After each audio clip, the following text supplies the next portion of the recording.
Ce que vous êtes sur le point de découvrir va potentiellement bouleverser votre vision de la Trinité.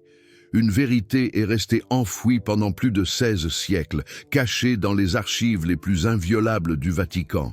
Une vérité si explosive que 3 évêques ont mystérieusement péri après avoir tenté de la révéler au grand jour. Cette vérité porte un nom, Sophia. Vous êtes-vous déjà demandé pourquoi le Saint-Esprit apparaît comme la figure la plus évasive de la Trinité? Le Père, le Fils, on peut les visualiser, mais le Saint-Esprit, qu'est-ce que c'est au juste? Une colombe, une flamme vacillante, une force informe et impalpable. Spinoza s'est posé cette question il y a plus de 3 siècles, et la réponse qu'il a trouvée a failli lui coûter la vie. Gardez bien en mémoire ce que je vais vous dire, car cela prendra tout son sens plus tard, en 1656. Lorsque Spinoza fut excommunié de la communauté juive d'Amsterdam, il était en possession de manuscrits qu'il avait obtenus d'un moine chrétien en cavale. Ces manuscrits contenaient des fragments de textes datant du IIe siècle, que l'Église jurait avoir détruits depuis longtemps. Et dans ces textes, le Saint-Esprit n'était pas il, mais elle, Sophia, la déesse de la sagesse. Mais attendez, l'histoire devient encore plus troublante. Il est crucial de comprendre le contexte de l'époque. En l'an 381 de notre ère, l'empereur Théodose convoqua le concile de Constantinople. Officiellement, l'objectif était de résoudre des querelles théologiques. Mais en coulisses, une machination bien plus sinistre se tramait. Les chefs de l'Église étaient confrontés à un problème majeur. Des millions de convertis, à travers tout l'Empire, continuaient de vénérer des déesses, Isis, Cybèle, Artémis, Athéna. Le féminin sacré était omniprésent, et au sein même du christianisme primitif, Sophia occupait une place centrale. Vous vous souvenez de l'information que je vous ai demandé de retenir? Elle est sur le point de prendre tout son sens. Les manuscrits que Spinoza étudiait contenaient des fragments de l'évangile de Philippe, redécouverts des siècles plus tard à Nag Hammadi. Spinoza, lui, en connaissait déjà le contenu, et ce que révèle cet évangile est dévastateur pour le récit officiel. Sophia n'était pas qu'une simple métaphore, elle était la 3e personne de la Trinité originelle, la Mère divine, l'épouse du Père, la force créatrice qui donna naissance à l'univers en collaboration avec le Logos. Dans les textes gnostiques que l'Église a méthodiquement brûlés pendant plus de 1000 ans, Sophia est décrite avec une clarté saisissante. Elle est celle qui descend dans la matière, celle qui souffre pour éveiller la conscience dans le monde, celle qui sauve par la sagesse et non par un sacrifice sanglant. Vous commencez à voir se dessiner une logique, un schéma récurrent. L'Église avait besoin d'éliminer le féminin divin pour consolider un pouvoir patriarcal. Ce n'était pas seulement une question de théologie, c'était une question de politique d'État. Et voici le point qui va vous faire marquer une pause. Théodose n'était pas un théologien, mais un général, un homme qui a fait massacrer 7000 personnes à Thessalonique à la suite d'une révolte. Et c'est cet homme qui a décidé de la nature du Saint-Esprit. Lors du concile de Constantinople, 186 évêques étaient réunis. Les registres officiels affirment que le vote fut unanime, mais les documents que Spinoza a analysés racontent une toute autre histoire. Au moins 12 évêques se sont opposés à la masculinisation de l'esprit. 3 d'entre eux sont morts dans des circonstances plus que suspectes, dans les semaines qui ont suivi le concile. 2 furent exilés. Les 7 autres se rétractèrent publiquement. Une unanimité fabriquée. Mais attendez, ce n'est pas tout. Avez-vous déjà lu le livre des Proverbes dans la Bible, plus précisément le chapitre 8? Si ce n'est pas le cas, préparez-vous, car il est impossible de lire ce texte sans réaliser ce que l'Église a essayé de dissimuler. La sagesse parle à la première personne, et ce qu'elle dit est extraordinaire. J'ai été formé dès l'éternité, dès le commencement, avant même que la terre n'existe. Quand il préparait les cieux, j'étais là. Quand il traçait l'horizon sur la face de l'abîme, j'étais là. J'étais auprès de lui comme son architecte, faisant jour après jour sa joie, me réjouissant sans cesse en sa présence. Ce ne sont pas de simples métaphores poétiques. C'est une théologie féminine, miraculeusement préservée dans le canon, parce que les traducteurs n'ont pas saisi la portée de ce qu'ils lisaient. Dans l'hébreu originel, chokma, en grec, sophia, sagesse. Et elle n'est pas une qualité abstraite, mais une entité, une présence, une déesse. Spinoza fut l'un des premiers penseurs modernes à souligner cette contradiction flagrante. Comment l'Église peut-elle prôner un Dieu exclusivement masculin, alors que ses propres textes sacrés décrivent une figure féminine, co-créatrice de l'univers? La réponse est simple, elle ne le peut pas, à moins de réécrire l'histoire. Et c'est exactement ce qui s'est produit en 381, le symbole de Nicée-Constantinople, que des milliards de chrétiens récitent encore aujourd'hui, fut l'instrument de cet effacement, qui procède du Père et du Fils. Remarquez le pronom masculin, remarquez le langage délibérément vague. L'esprit qui vivifie, et non elle qui crée. Non la mère qui donne la vie. Maintenant, soyez attentifs à ce qui suit.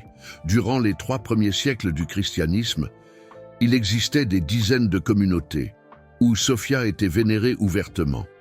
Les Valentiniens, les Sétiens, les Ophites, les Nacéens, tous avaient des liturgies dédiées à la Mère divine.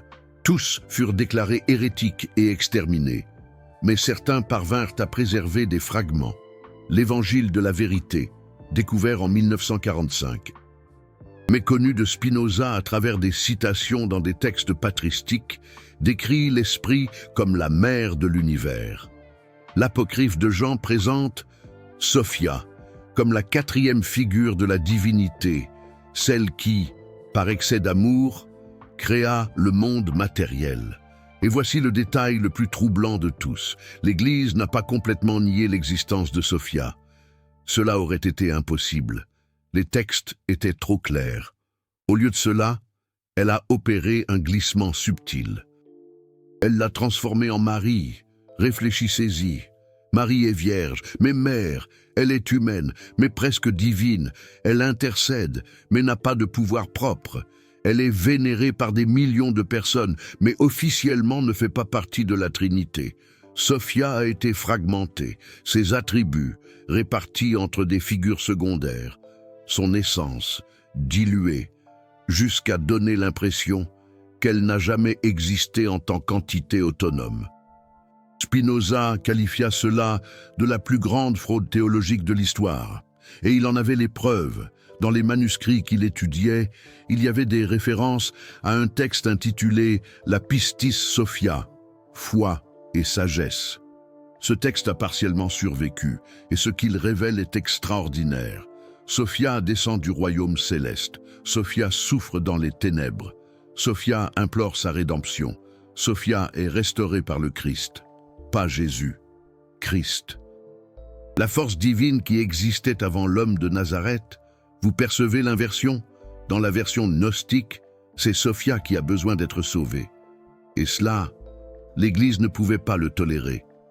Une déesse imparfaite, une mère qui commet des erreurs, une figure féminine dotée d'une autonomie narrative propre. Dans le système patriarcal, les femmes n'ont pas d'histoire, ne commettent pas d'erreurs, ne cherchent pas la rédemption.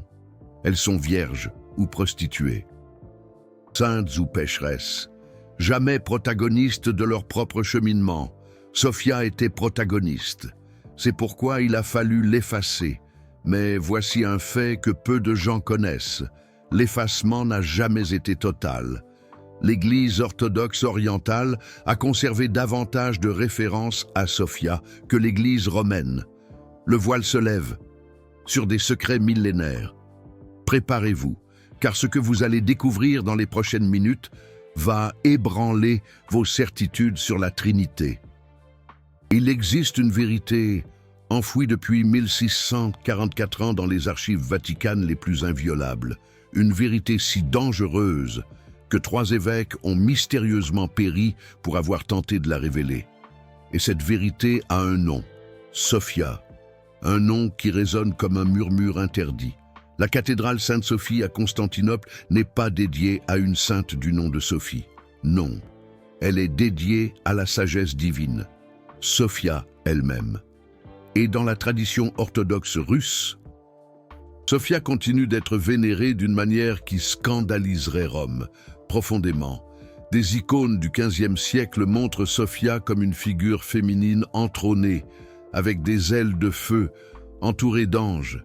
Ce n'est pas Marie, ce n'est pas une sainte, c'est la 3e personne de la Trinité dans sa forme originale. Spinoza, cet esprit brillant et contestataire. Spinoza argumentait que la division entre l'Orient et l'Occident en 1054 avait des racines plus profondes que des disputes sur le filioque.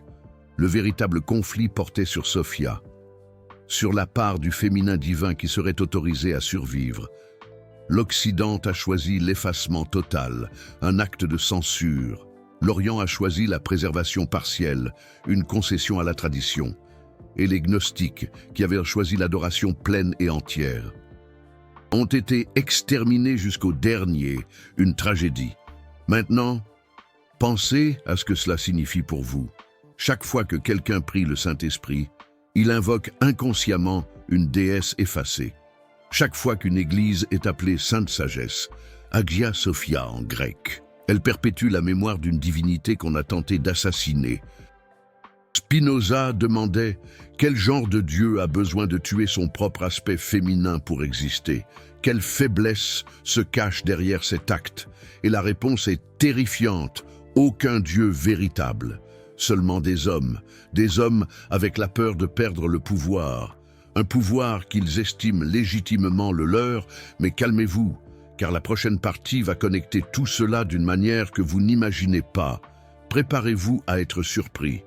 Vous vous souvenez de Théodose, l'empereur qui a convoqué le concile de Constantinople? Il n'a pas pris cette décision seul. Il y avait un homme derrière lui, un théologien brillant, mais impitoyable, Grégoire de Nazianze. Grégoire est appelé le théologien par l'Église, un des rares à recevoir ce titre. Et c'est lui qui a formulé la doctrine finale du Saint-Esprit, un dogme qui a marqué l'histoire. Dans les écrits de Grégoire, il y a des passages perturbateurs. Dans une lettre à Basile, il admet que la question de l'esprit est la plus difficile de toutes, que les textes anciens sont ambigus, qu'il existe ce qu'il appelle une tradition féminine qui doit être soigneusement reformulée. C'est le MOT qu'il a utilisé. Pas réfuté, pas corrigé, reformulé, une manipulation sémantique. Grégoire savait qu'il changeait quelque chose, il savait qu'il effaçait quelque chose, et il l'a fait quand même. Pourquoi? Quelle était sa motivation profonde? Spinoza a dédié des pages entières de son traité théologico-politique à cette question, et la conclusion à laquelle il est parvenu est dévastatrice. La religion organisée ne cherche pas la vérité. Elle cherche le contrôle, une vérité incommode. Une divinité féminine est plus difficile à contrôler. Des femmes qui s'identifient à une déesse sont plus difficiles à subjuguer. Des communautés qui adorent le féminin sacré ont tendance à être plus égalitaires, moins hiérarchiques, moins obéissantes à l'autorité masculine. Sophia devait mourir pour que Rome puisse régner, le prix de la domination. Et elle est morte, officiellement, exilée de la conscience collective. Mais la vérité a une façon étrange de survivre. Elle se faufile.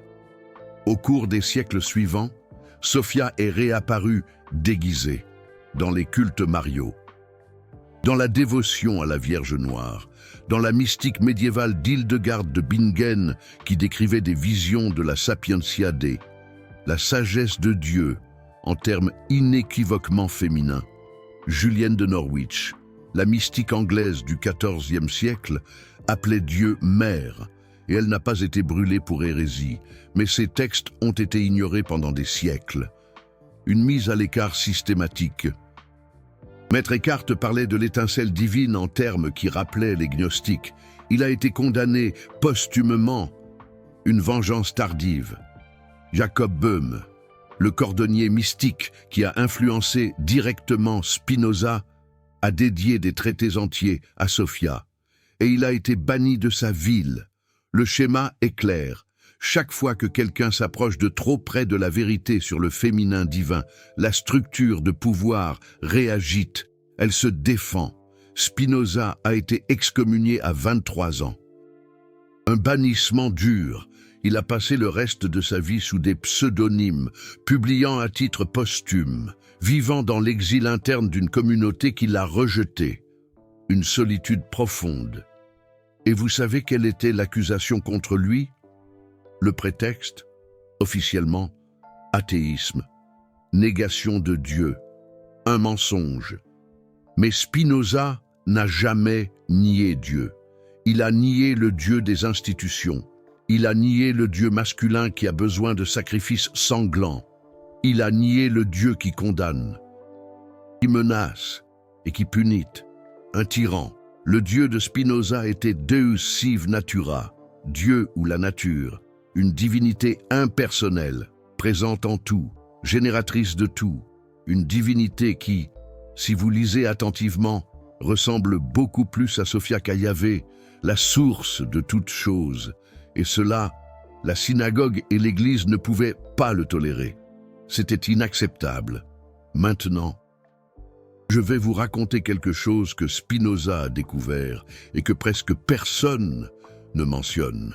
Dans les manuscrits gnostiques qu'il a étudiés, il y avait une liste de noms. C'étaient les évêques qui avaient voté contre la masculinisation de l'esprit en 381, et à côté de chaque nom, il y avait une annotation sur son destin, un présage funeste, mort d'une maladie soudaine, exilé dans le désert, disparu pendant un voyage. S'est rétracté publiquement après une menace à sa famille, des actes de cowardice, 12 noms, 12 silences, une purge. Spinoza ne croyait pas aux coïncidences. Et moi non plus. La vérité est que le Saint-Esprit féminin n'a pas seulement été oublié, il a été assassiné, délibérément, méthodiquement, par des hommes qui savaient exactement ce qu'ils faisaient. Un crime planifié. Et maintenant vient la question qui brûle les lèvres, la question ultime. Si l'Église a menti à ce sujet, sur quoi d'autre a-t-elle menti? Quelle autre vérité a-t-elle cachée? Si le Saint-Esprit était à l'origine une déesse, combien d'autres vérités ont été inversées? Combien d'autres mensonges ont été propagés? Spinoza a passé sa vie entière à répondre à ces questions, et chaque réponse révélait un autre mensonge, une autre manipulation, une autre couche de tromperie.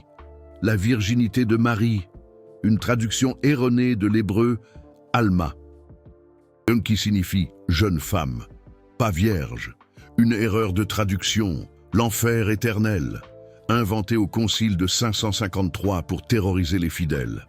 Une stratégie de la peur, le péché originel, formulé par Augustin au XIe siècle pour justifier le baptême infantile et le contrôle sur la sexualité, un outil de contrôle, la trinité masculine elle-même, un construit politique de 381 qui a effacé la mère divine, une stratégie machiavélique. Tout est connecté. Tout fait partie du même projet. Et ce projet a un nom, patriarcat théologique, la domination masculine. Ce n'est pas une théorie du complot, c'est de l'histoire documentée. Il suffit de lire les actes des conciles. Il suffit d'étudier les manuscrits qui ont survécu. Il suffit de poser les questions que l'Église ne veut pas que vous posiez. Spinoza a posé ces questions. et il a payé avec l'exil. Je suis en train de poser ces questions. Et vous aussi, vous pouvez les poser. Parce que la vérité sur Sophia n'est pas seulement une curiosité historique, c'est une clé. Une clé pour comprendre comment la religion a été utilisée pour contrôler, comment le sacré a été séquestré par des intérêts politiques, comment le féminin divin a été sacrifié sur l'autel du pouvoir masculin. Et voici la partie qui va changer votre perspective. Préparez-vous à voir le monde autrement. Sophia n'a pas complètement disparu. Elle est codifiée dans des endroits que vous n'avez jamais imaginés. Elle se cache. Le terme philosophie. Philo-Sophia. Amour de la sagesse. Amour de Sophia. Chaque fois que vous dites ce mot, vous invoquez la déesse effacée sans le savoir.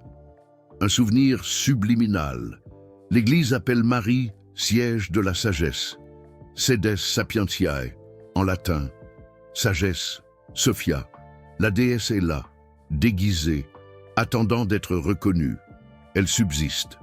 Les alchimistes médiévaux, qui travaillaient en secret pour éviter l'Inquisition, appelèrent le principe féminin de la grande œuvre Sophia, une force transformatrice. Ils savaient et ils ont préservé.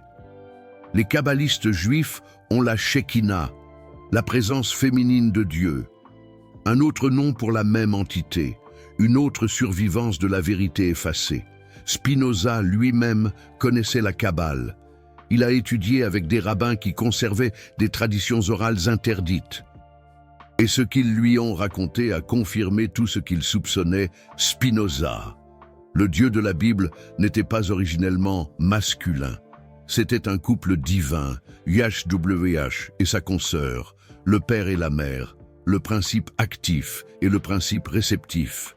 Des archéologues ont trouvé des inscriptions dans d'anciens temples israélites, YHWH et son Ashéra, l'épouse de Dieu, effacée de la Bible mais préservée dans les pierres.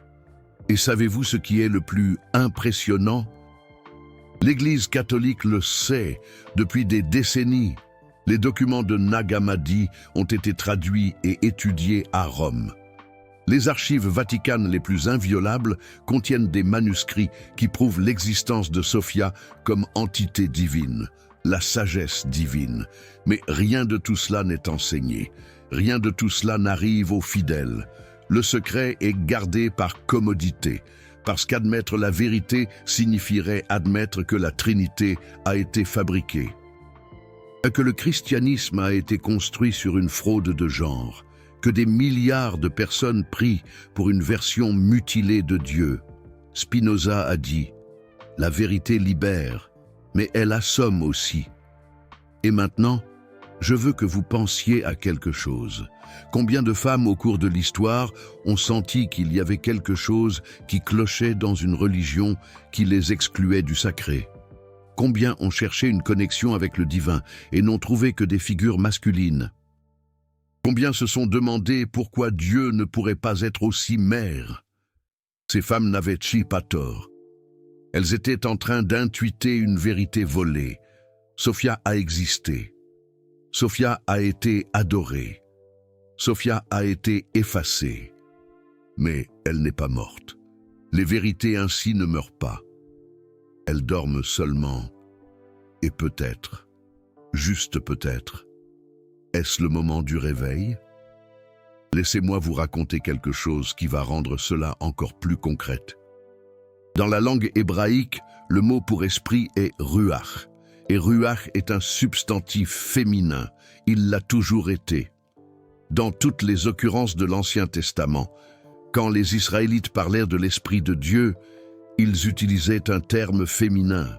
L'Esprit de Dieu planait au-dessus des eaux. Dans l'hébreu originel, c'est « elle » qui planait, pas lui. Les traducteurs vers le grec, et ensuite vers le latin, ont changé le genre. Ce qui était féminin est devenu neutre. Et ensuite masculin. Mais dans les communautés qui conservaient l'hébreu, la nature féminine de l'esprit n'a jamais été oubliée.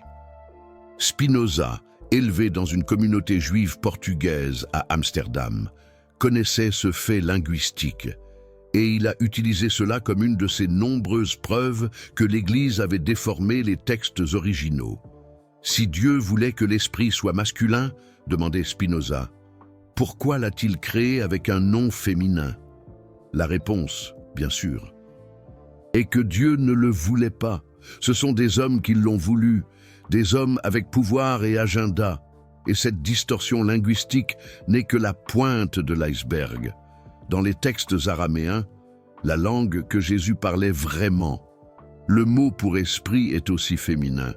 Quand Christ promettait d'envoyer le Consolateur, le Paraclet, les auditeurs originaux comprenaient cela comme une présence féminine, une mère qui viendrait consoler les orphelins.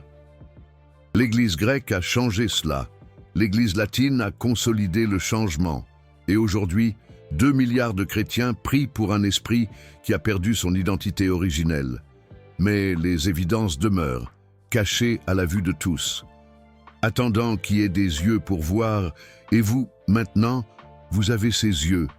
Mais avant d'arriver à la transformation finale, je dois vous raconter encore une chose. Quelque chose qui connecte Sophia avec la science moderne d'une façon que vous n'attendez pas.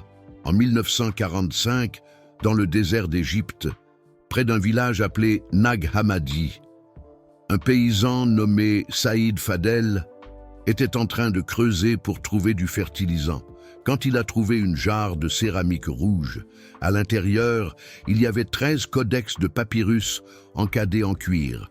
Plus de 50 textes gnostiques que l'Église croyait avoir détruits complètement. Ces manuscrits sont devenus connus comme la bibliothèque de Nag Hammadi, et ils ont changé tout ce que nous savons sur le christianisme primitif.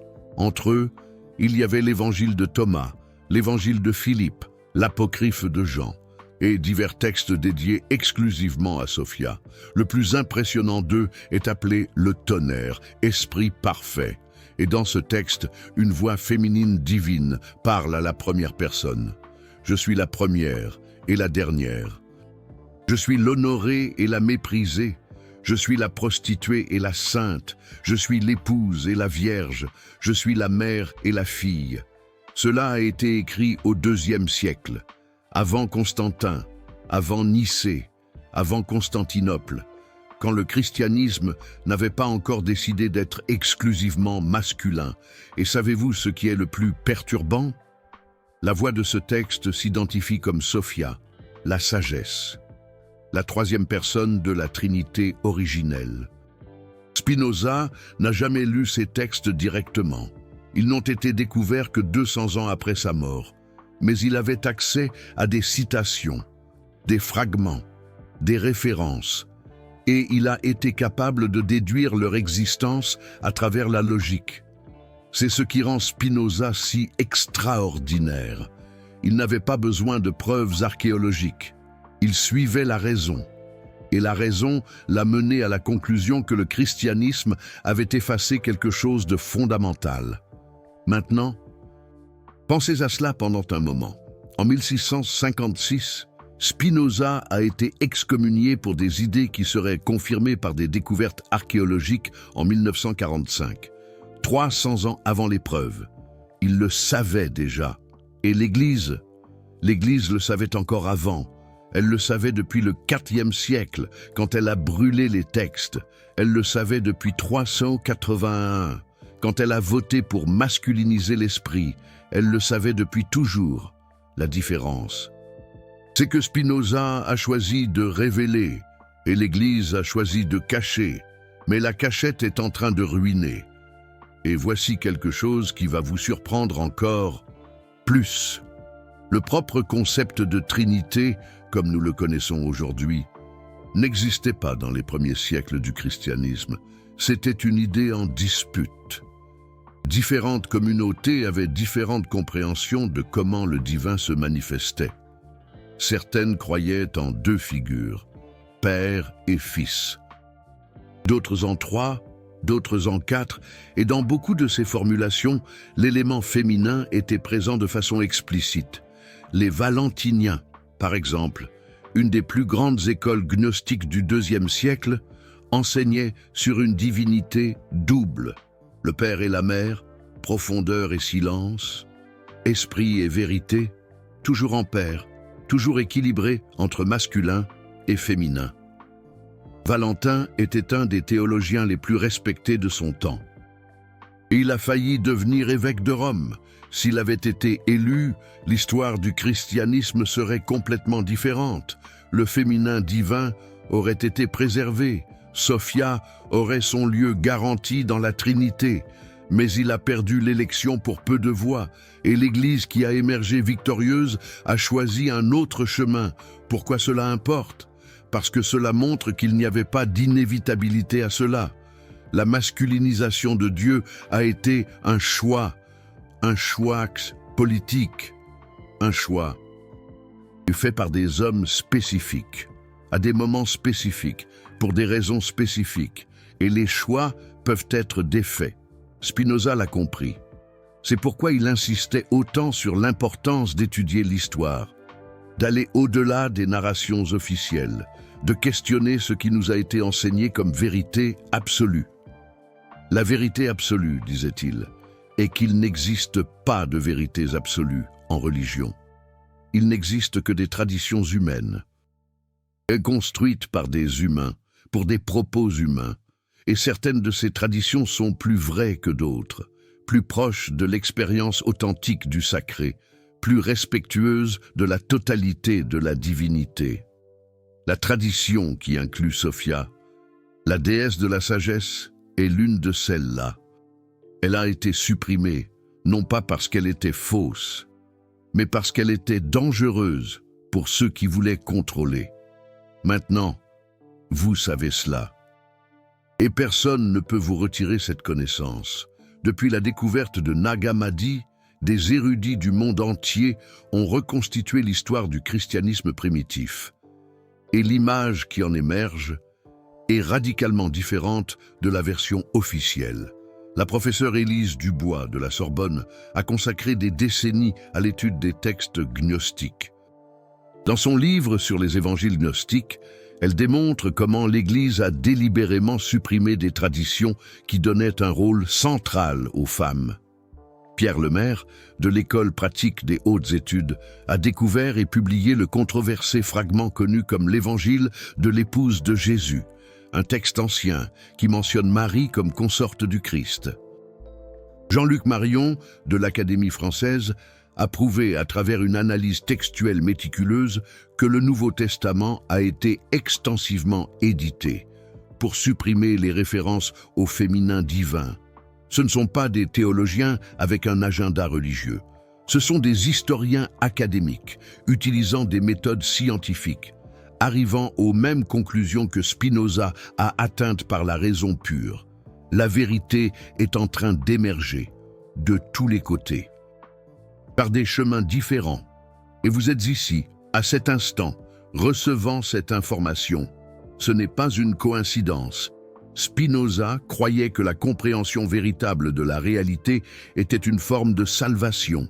Pas une salvation par la foi, pas une salvation par l'obéissance, salvation par la connaissance, salvation par la raison, salvation par la vérité. Il appelait cela la béatitude, le bonheur suprême, qui vient de la compréhension de la nature des choses, telles qu'elles sont réellement. Et connaître la vérité sur Sophia, la déesse de la sagesse, fait partie de cette béatitude, parce que lorsque vous comprenez que le divin inclut le féminin, vous vous libérez d'une limitation imposée il y a 2000 ans. Vous récupérez une partie de Dieu qui a été volée, vous vous reconnectez avec une tradition plus ancienne, plus profonde, plus vraie. Cela ne signifie pas abandonner votre foi, cela signifie l'expanser. Si vous êtes chrétien, vous pouvez continuer à être chrétien, mais maintenant, avec la conscience que la Trinité originale incluait une mère, que le Saint-Esprit que vous invoquez a une nature féminine, que la religion que vous pratiquez a été construite sur un fondement plus riche que ce qu'on vous a enseigné. Si vous n'êtes pas religieux, vous pouvez voir cela comme de l'histoire, comme de l'anthropologie. et comme une étude fascinante de la façon dont les institutions manipulent les narrations pour maintenir le pouvoir, de la façon dont les vérités sont effacées et reconstruites au gré des intérêts politiques. De toute façon, vous en sortez différent, parce que savoir change tout. Vous venez de recevoir des informations qui ont coûté à Spinoza sa place dans la communauté, des vérités pour lesquelles 3 évêques ont mystérieusement péri en essayant de révéler une connaissance que l'Église a passé 1644 ans à tenter de supprimer. Le Super Thanks, juste en dessous, n'est pas seulement un soutien, c'est vous qui dites que cette information mérite d'exister, que vous choisissez la vérité plutôt que le confort, que vous êtes disposé à faire partie de ceux qui questionnent au lieu de ceux qui acceptent passivement. Chaque vidéo comme celle-ci exige de plonger dans des archives, de croiser des sources, de défier des narrations puissantes. Quand vous soutenez, vous financez l'hérésie, au meilleur sens du terme, le choix de penser par soi-même. Et maintenant, la transformation. Comment appliquez-vous cela dans votre vie? Il ne s'agit pas d'abandonner votre foi, il s'agit de l'expanser. Si le Saint-Esprit est originellement féminin, alors le divin n'est pas exclusivement masculin. Alors vous pouvez vous connecter avec Dieu, comme Père et comme Mère. Alors l'image de Dieu n'a pas besoin d'être limitée.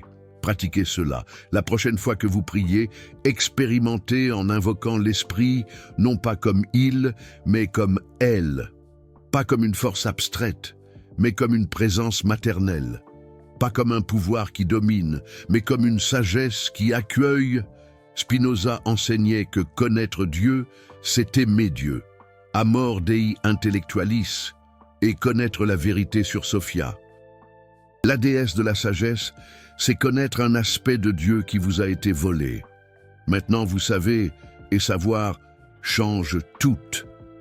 La tradition gnostique disait que Sophia, la déesse de la sagesse, a commis une erreur.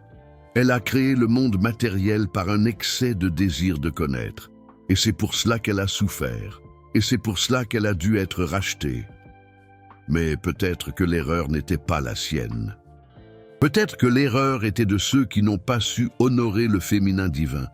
Peut-être que la chute n'était pas celle de Sophia, mais celle d'une religion qui a choisi de la mutiler. Et peut-être que la rédemption n'est pas la sienne, mais la nôtre. Rédimer Sophia, la déesse de la sagesse, c'est reconnaître la vérité. C'est lui rendre sa place dans la Trinité. C'est guérir la blessure de genre qui marque le christianisme depuis près de 2 millénaires. Vous pouvez commencer maintenant, avec conscience, avec connaissance, avec le refus d'accepter les narrations fabriquées. Et vous savez ce qui se passe quand vous reconnaissez Sophia, la déesse de la sagesse. Quelque chose change en vous. Une partie qui était endormie s'éveille. Une connexion qui était bloquée se rétablit. Parce que la suppression du féminin divin n'a pas affecté seulement la théologie. Elle a affecté la psyché collective. Elle a affecté la façon dont les hommes et les femmes se relient au sacré. Elle a affecté la façon dont des sociétés entières comprennent le pouvoir, l'autorité, la création. Carl Jung, le grand psychologue du XXe siècle, a écrit extensivement sur cela. Il appelait le féminin supprimé l'anima, et il disait qu'aucune personne ne peut être complète tant qu'elle nie la moitié de sa nature. Il en va de même pour les religions. Le christianisme a supprimé son anima, sa Sophia, sa déesse de la sagesse, et c'est pour cela qu'il est devenu déséquilibré, obsédé par le contrôle, hostile au corps, méfiant de la nature, violent contre le différent. Restaurer Sophia, la déesse de la sagesse, n'est pas seulement une question historique, c'est une question de guérison, guérison individuelle, guérison collective, guérison civilisationnelle. Spinoza, d'une certaine façon, a anticipé Jung de 2 siècles. Il a compris que la religion qui nie une partie de la réalité devient malade et que la guérison vient par la connaissance, par la reconnaissance de ce qui a été nié. La connaissance véritable, disait-il, est toujours libératrice, parce qu'elle nous reconnecte avec la totalité de l'être, et la totalité de l'être inclut Sophia, la déesse de la sagesse, inclut le féminin, inclut la mère divine, qui a été arrachée de l'autel et jetée dans les ombres. Vous pouvez la ramener, pas dans un temple, pas dans une institution, mais à l'intérieur de vous-même, dans la façon dont vous pensez, dans la façon dont vous priez, dans la façon dont vous vous reliez au mystère. C'est révolutionnaire, et c'est ancien, et c'est votre droit de naissance. En tant qu'être humain, Spinoza fut excommunié pour cela. Grégoire de Nazianze bâtit sa carrière sur le silence. Théodose massacra pour conserver le pouvoir. Mais vous, maintenant, à cet instant précis, vous pouvez choisir différemment. Choisir de savoir, choisir de remettre en question, choisir d'honorer le sacré sous toutes ses formes, masculines et féminines. C'est cela, la véritable liberté que Spinoza a recherchée toute sa vie. Et maintenant, elle est entre vos mains. J'ai encore une chose à partager avec vous avant de conclure. Dans la tradition mystique juive, il existe un concept appelé Tikkun Olam. Cela signifie réparer le monde. L'idée est que l'univers a été fragmenté lors de la création et qu'il est de la responsabilité de chaque être humain d'aider à le reconstruire. Il est intéressant de constater que les kabbalistes décrivent cette fragmentation d'une manière très similaire au mythe gnostique de Sophia. La lumière divine s'est dispersée, les étincelles se sont répandues dans la matière, et maintenant, elles doivent être réunies à nouveau. Spinoza connaissait cette tradition. Il a étudié avec des maîtres kabbalistes avant d'être excommunié. Et bien qu'il ait rejeté le mysticisme au profit de la raison pure, il a préservé cette idée de réparation. Pour Spinoza, réparer le monde signifiait défaire les mensonges, démonter les fabrications, restaurer la vérité à sa place originelle. Et peut-être, est-ce ce que nous sommes en train de faire maintenant, vous et moi, à cet instant précis, réparer la Trinité, rendre à Sophia sa juste place. Guérir une blessure vieille de 1644 ans. Chaque personne qui entend cette information et décide de la partager participe à un acte de réparation cosmique. Elle défait une partie des dommages qui ont été causés. Elle honore la vérité qui a été effacée. Ce n'est pas une exagération, c'est de la géométrie spirituelle, comme dirait Spinoza. L'Église a construit son pouvoir sur le silence de Sophia. Chaque voix qui parle d'elle affaiblit ce silence. Chaque esprit qui s'éveille à cette vérité est une victoire contre la manipulation. Vous pouvez être l'une de ces voix, vous pouvez être l'un de ces esprits. Vous n'avez pas besoin d'un diplôme en théologie. Vous n'avez pas besoin d'une autorité religieuse. Vous avez seulement besoin du courage de remettre en question et de la volonté d'apprendre. Spinoza avait cela, et il a été banni pour l'avoir eu. Mais les temps ont changé. Aujourd'hui, vous pouvez questionner sans être brûlé. Vous pouvez douter sans être exilé. Vous pouvez chercher la vérité sans tout perdre. Utilisez ce privilège, parce que des millions de personnes avant vous ne l'ont pas pu. Commentez ici en dessous. Avez-vous toujours senti qu'il manquait quelque chose dans la façon dont on vous a enseigné Dieu? Racontez votre expérience. Êtes-vous parmi les 99% qui n'ont jamais remis en question la Trinité masculine? Ou parmi le 1% qui a toujours suspecté qu'il y avait plus? Je veux lire chaque commentaire. Je veux savoir combien d'entre vous sont prêts pour la vérité. Et si vous connaissez quelqu'un qui a besoin d'entendre cela, quelqu'un qui cherche le sacré féminin, quelqu'un qui sent que la religion institutionnelle l'a déçu, envoyez cette vidéo maintenant, parce que cette information doit circuler. Sophia a été réduite au silence pendant 1644 ans. Ses temples ont été détruits. Ses textes ont été brûlés. Ses disciples ont été persécutés jusqu'à l'extinction. Tout cela pour que des hommes puissent garder le contrôle sur la façon dont d'autres hommes et femmes pensent Dieu. Mais aujourd'hui, à travers vous, elle parle à nouveau. À travers votre conscience, à travers votre curiosité, à travers votre refus d'accepter des mensonges convenables. Vous êtes la preuve que la vérité ne peut pas être réduite au silence pour toujours.